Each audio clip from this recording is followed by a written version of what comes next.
siamo arrivati al, diciamo, al momento finale di questa mattinata di lavoro e vogliamo raccontare la storia di successo di un'imprenditrice, la chiamo già qui sul palco, Julie Wainwright, che è fondatrice e CEO di RealReal.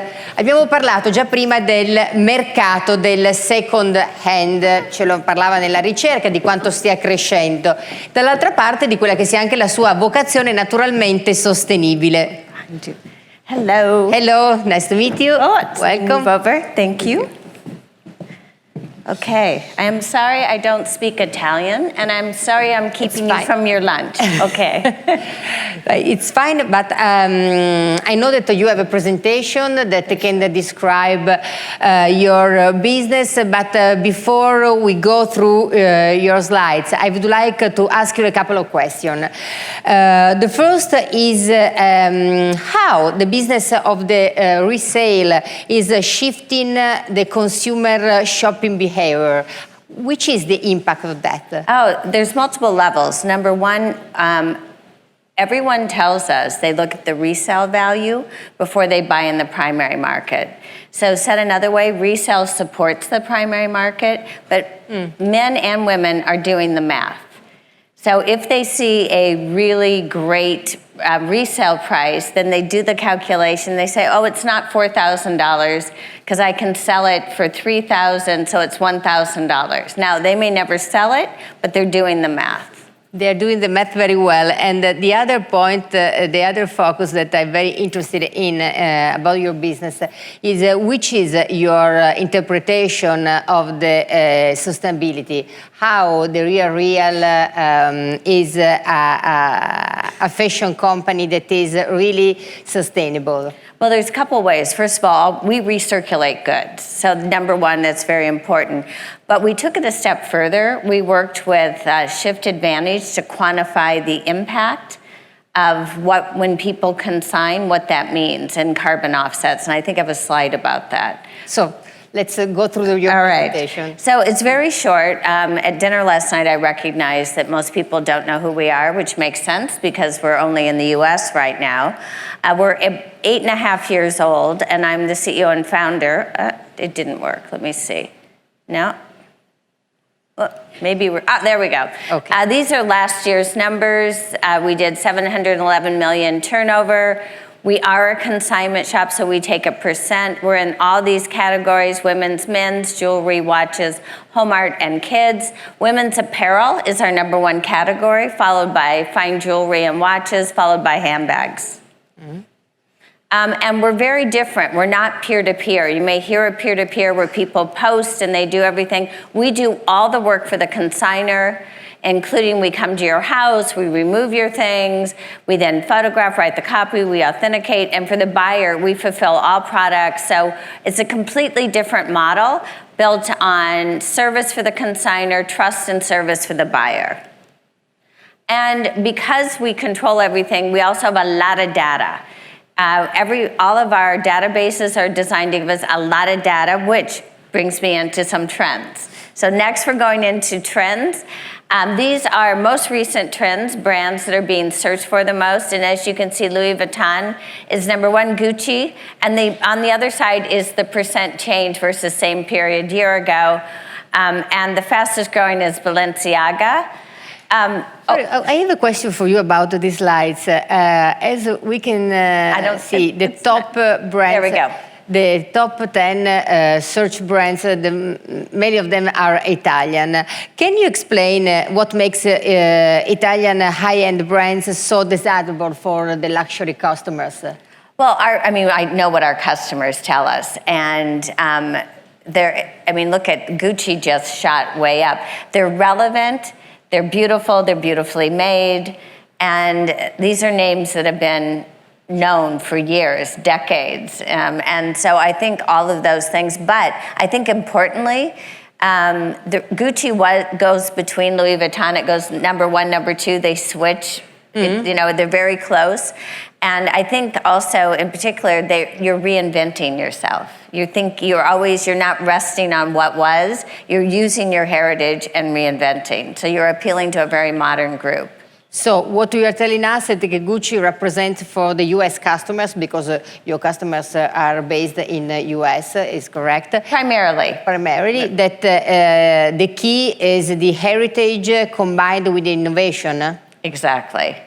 And I've been in I started the company 8.5 years ago, and Gucci was probably 8 or 9. And Really? yes, and since its reinvention and it's the innovative way they've looked at design, it shot way up. And can you describe also something about the kind of customers that are interested in the Italian brands? So the age, the demographics, and I have a little bit. I'll go fast because I know we don't Immaginable. have that much time and people may want to eat.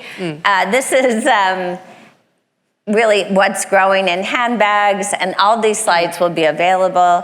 Fendi was the highest growth, actually, in handbags, and that was, it's always exciting for us to see that, and sneakers are big.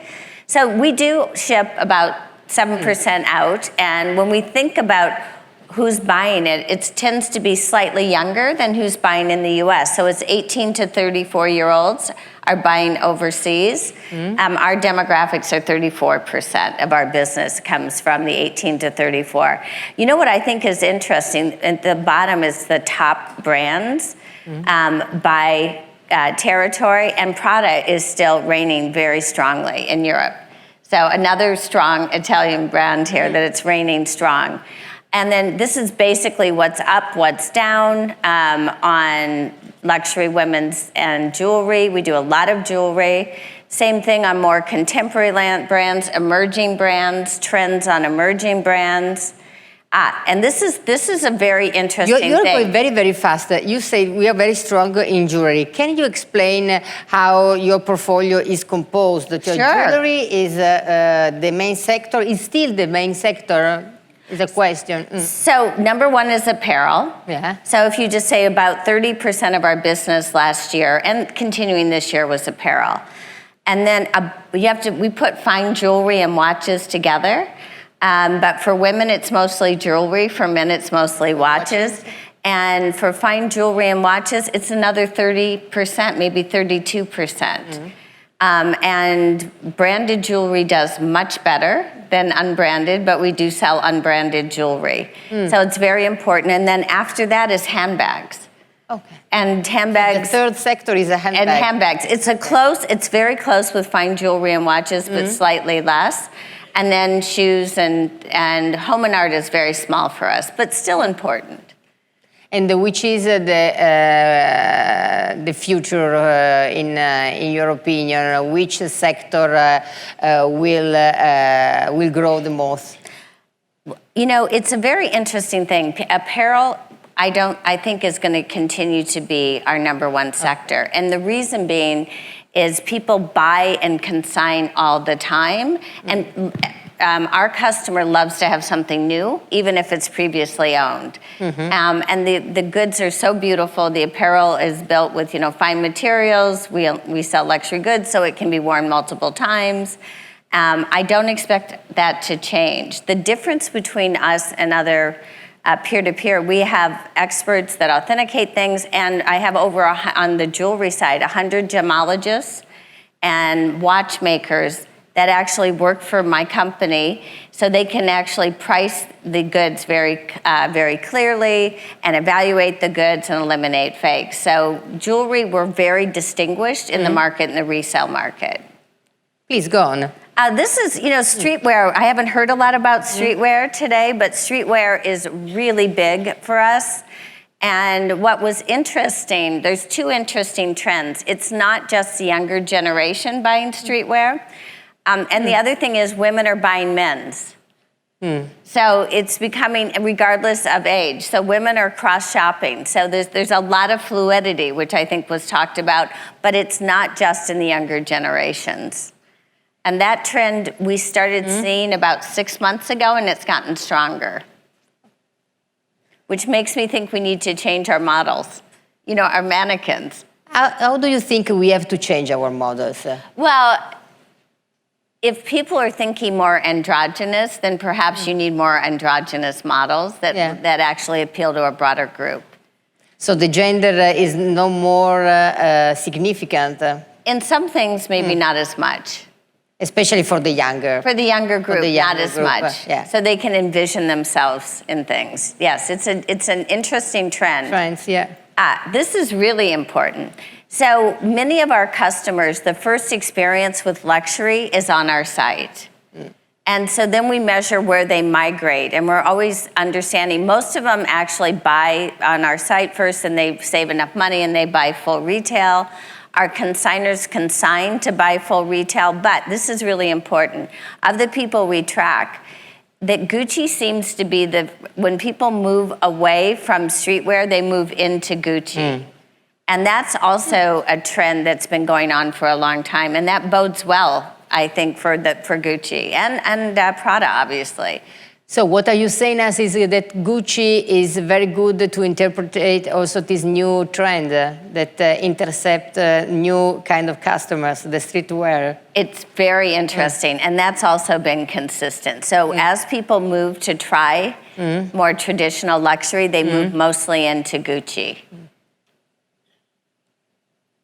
Younger buyers. So we've heard a lot about this. I think, again, a consistent theme, but this is really about watches. Yeah. So we haven't talked about this very much. And this really is driven, as you can see, by the younger group. And for a while, the older millennials and then older than that were moving away from watches. But in fact, the more traditional watches are becoming much more exciting for the younger generation, and it's the heritage, they're willing to spend more money. And my watchmakers and my PR people say I have to get rid of my Apple Watch because it's not cool. It may have been cool 2 years ago, but it's not cool now. But this is a good trend. This bodes well for the future of watches. Yeah, it's like it's over. So maybe for Christmas, I'll buy a new watch. I have an Apple Watch, so I will put on your site immediately. And we talked about, this is overall metrics. So we did work with Shift Advantage to quantify this and make it scientific, so it wasn't just us saying it. And this is really since the beginning of time, how much metric tons we've offset and how much water we've saved. What's interesting, if you buy or consign on our site, every item has its footprint on the page, and then as a consigner, you see what you've actually recirculated. And that's been very powerful. The interesting thing, and I'm gonna go into a little bit more on sustainability. When I started the business 8.5 years ago, no one was talking about sustainability. Yeah. It wasn't important. As the last 2 years, because we survey people, why do they consign, why do they buy? The last 2 years, it's been a loud change. And certainly buying is still value, but close hand in hand with it is now sustainability. And for the consigners, the first half of our consigners have never consigned before. And we've made it so easy that we're expanding the market. And most of them started consigning just to get things out of the house. So the primary one, I wanted to create space. And then they realized they could make money. And then they're like, space, and then the check is nice. But now it's space, sustainability, and check. So it's very interesting because it's been a radical shift, and the younger generation are influencing the older generation. And this is also 2 of our partnerships. So we started early with Stella McCartney. Burberry just came on. This is in 5 weeks, the Burberry consigners that we've gotten in 5 weeks, the new ones have actually generated tremendous offsets. These 2 brands are traditionally pay very big attention to the sustainability, especially Stella McCartney. No? Yes, and she was the first to join on and believing that brands things that are made well should be recycled. So she really was a big believer, and helping quantify the impact, the environmental impact, made her even more of a believer. And she sort of bucked the trends and created a lot of noise, and Burberry followed on this year. So they're very good partnerships, and they're getting a lot of good press in the US for doing this. And so this is fascinating to me. They really care about, any luxury company in the US, your customers are my consigners. And my consigners look like your customers because that's where they get the goods. 56% of them in the US really care about sustainability. That is huge. When you separate out the millennials from that base, it's 64%. Even higher. It's so much higher. And then customers, and this is across all customers, are saying that they choose to shop the RealReal because it's a sustainable solution. So far, when we surveyed the base, we're asking where our share of wallet is coming from, and it looks like it's primarily coming from fast fashion, and fast fashion brands are struggling with their sustainability story. But again, this is self-reported. We said, what are you not buying as much of? And they say fast fashion. And it's not an aided response, so meaning they have to write. Oh, okay. Yeah, so it's not a directed. So there is a lot of data here. I think that may be my last slide. Yes, that's the last one.